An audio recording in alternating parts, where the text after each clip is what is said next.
बेडका नमुना गोळा करण्याची पद्धत.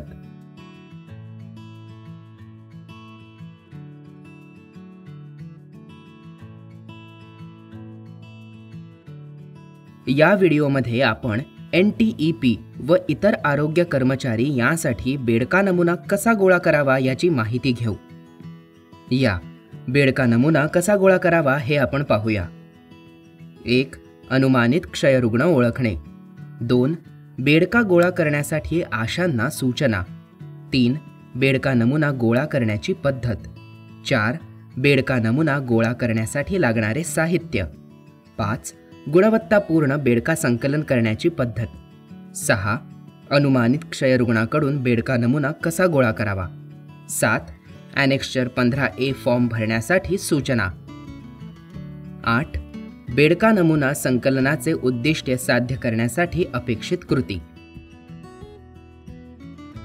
क्षयरोग हा संसर्गजन्य आजार आहे.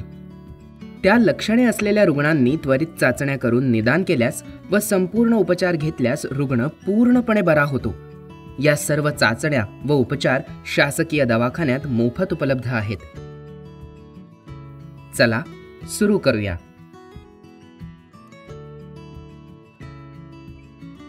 अनुमानित क्षयरुग्ण ओळखणे.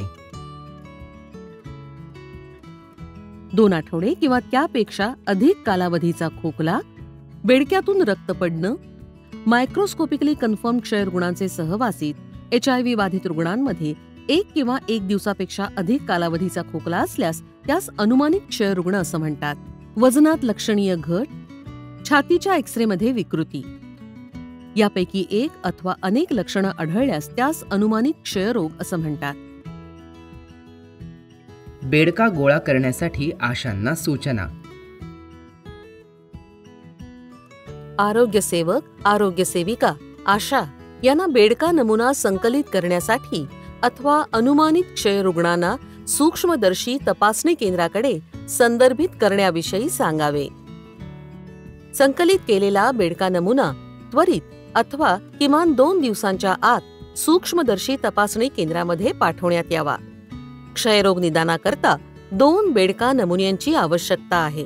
एक स्पॉट आणि दुसरा सकाळी उठल्यानंतर लगेचच.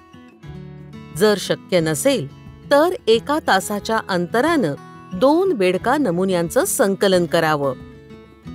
पाठपुरावा तपासणी करता 1 बेडका नमुना शक्यतो सकाळी लवकर उठल्यानंतरचा घेण्यात यावा. जर शक्य नसेल तर स्पॉट नमुना घ्यावा. सकाळच्या नमुन्याला B आणि स्पॉटला A असं लेबल केलं जातं. नमुना संकलन करणाऱ्या व्यक्तीनं बेडका नमुना गोळा करण्याच्या पद्धतीचं प्रात्यक्षिक करून दाखवावं आणि बेडका नमुना गुणवत्तापूर्ण असल्याची खात्री करावी.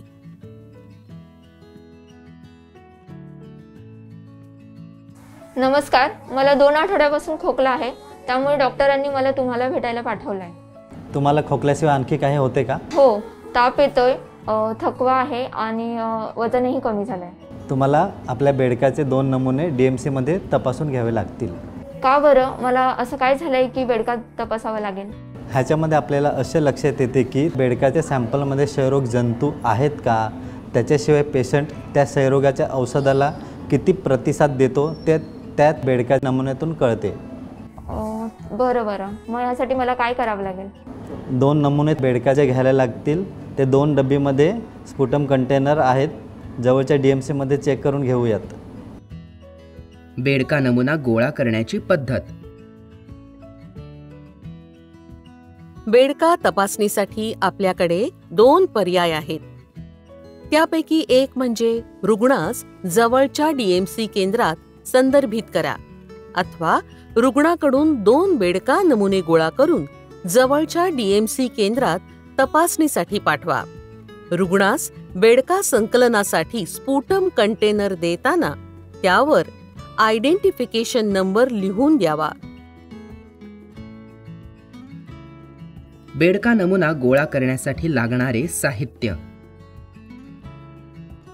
बेडका तपासणीसाठी लागणारे साहित्य: 2 स्पुटम कंटेनर, स्पुटम कंटेनर वाहतुकीसाठी बॉक्स अथवा ट्रे, ॲनेक्शर 15A म्हणजेच प्रयोगशाळा चाचणी करण्यासाठीचा विनंती फॉर्म.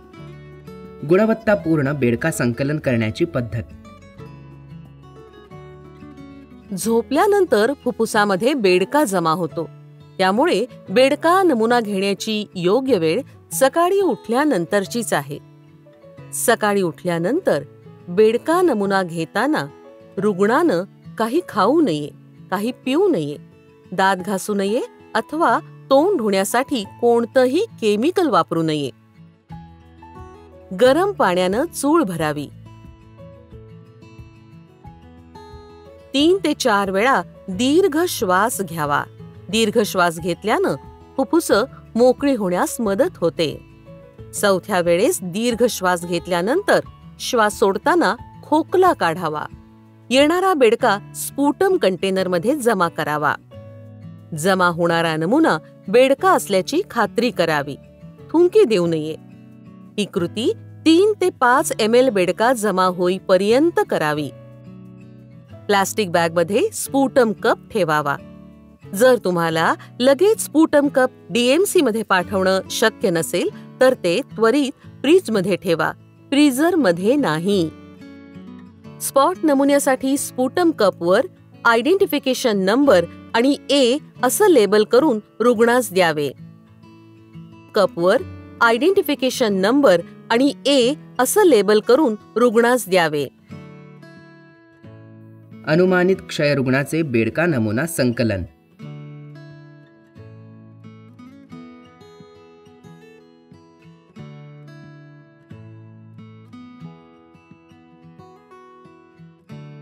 त्यानंतर रुग्णास B असे लेबल केलेले कंटेनर देऊन सकाळी लवकर नमुना संकलनाच्या सूचना द्याव्यात.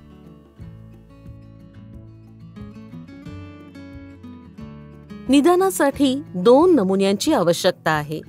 शक्यतो एक सकाळी लवकरचा आणि दुसरा स्पॉट. जर हे शक्य नसेल तर 1 तासाच्या अंतरानं 2 स्पॉट नमुने संकलित करावेत.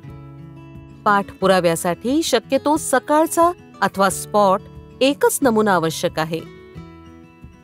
ॲनेक्शर 15A फॉर्म भरण्यासाठी सूचना.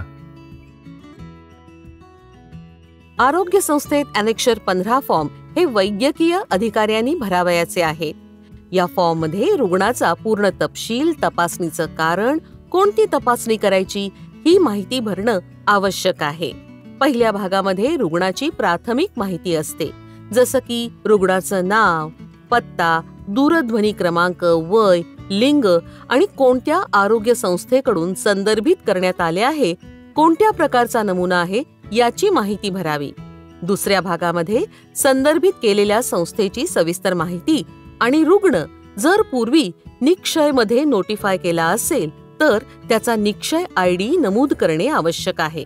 तिसऱ्या आणि चौथ्या भागामध्ये तपासणीचं कारण नमूद करावं, अनुमानित क्षयरोगाचा प्रकार नमूद करावा. 5व्या भागामध्ये कोणत्या तपासण्या करावयाच्या त्याची सविस्तर माहिती भरावी. भाग क्रमांक 6 ते 11 निष्कर्ष अहवाल देण्यासाठी वापरला जातो. बेडका नमुना संकलनाचे उद्दिष्ट साध्य करण्यासाठी अपेक्षित कृती.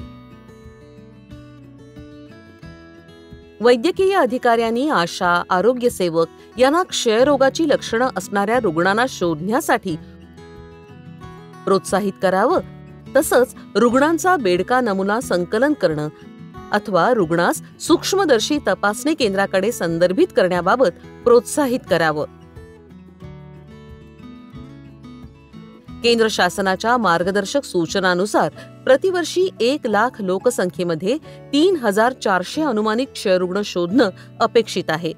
1,000 लोकसंख्येमध्ये एका महिन्यात अंदाजे 3, 5,000 लोकसंख्येमध्ये 20, 30,000 लोकसंख्येमध्ये 100 आणि 1 लाख लोकसंख्येमध्ये 300 अनुमानित क्षयरुग्ण शोधणं अपेक्षित आहे.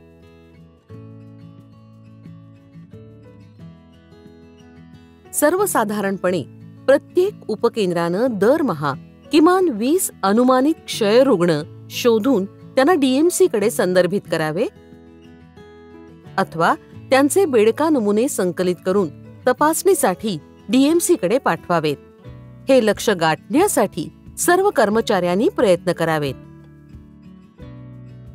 प्राथमिक आरोग्य केंद्राच्या कार्यकक्षेतील कर्मचाऱ्यांनी दरमहा 100 अनुमानित क्षयरुग्णांचा शोध घेऊन त्यांना DMC कडे बेडका तपासणीसाठी संदर्भित करावे. हे लक्ष्य गाठण्यासाठी सर्व कर्मचाऱ्यांनी सर्वतोपरी प्रयत्न करावे. सक्रिय क्षयरुग्ण शोध मोहिमेअंतर्गत आशा, आरोग्य सेवक, आरोग्य कर्मचारी यांच्या मार्फत बेडका नमुना संकलन केलं जातं. वैद्यकीय अधिकारी यांनी बाह्य रुग्ण विभागातील एकूण प्रौढ रुग्णसंख्येच्या 3% किंवा त्यापेक्षा अधिक अनुमानित क्षयरुग्णांना बेडका नमुना तपासणीसाठी संदर्भित करावं. आपण NTEP व इतर आरोग्य कर्मचारी यासाठी बेडका नमुना कसा गोळा करावा याची माहिती घेऊ. या बेडका नमुना कसा गोळा करावा हे आपण पाहूया. 1. अनुमानित क्षयरुग्ण ओळखणे. 2. बेडका गोळा करण्यासाठी आशांना सूचना. 3. बेडका नमुना गोळा करण्याची पद्धत. 4. बेडका नमुना गोळा करण्यासाठी लागणारे साहित्य. 5. गुणवत्तापूर्ण बेडका संकलन करण्याची पद्धत. 6. अनुमानित क्षयरुग्णाकडून बेडका नमुना कसा गोळा करावा. 7. ॲनेक्स्चर 15A फॉर्म भरण्यासाठी सूचना. 8. बेडका नमुना संकलनाचे उद्दिष्ट साध्य करण्यासाठी अपेक्षित कृती.